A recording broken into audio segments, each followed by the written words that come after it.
ঈদে বেতন বোনাস পাবে না গার্মেন্টসের শ্রমিকরা। ঈদ আসলেই আমরা একথা শুনে থাকি, গার্মেন্টস মালিকদের কমন এই কথা।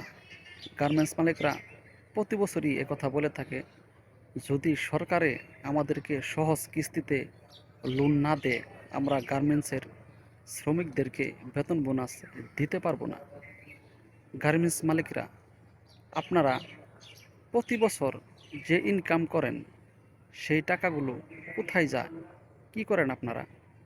প্রত্যেকটা গার্মেন্টস মালিকদেরই একাধিক ফ্যাক্টরি আছে।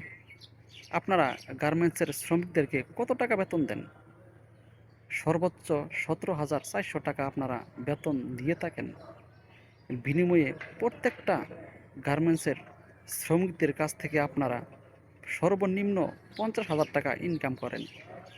এর চেয়েও বেশি টাকা আপনারা ইনকাম করে থাকেন গার্মেন্টসের শ্রমিকদেরকে দিয়ে।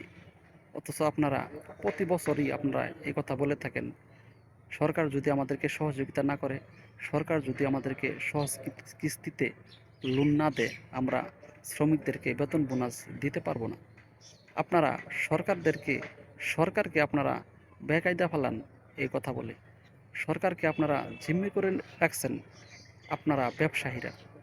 আপনাদের রোগ হচ্ছে আরও চাই, আরও চাই। পেট ভরছে, মন ভরে নাই।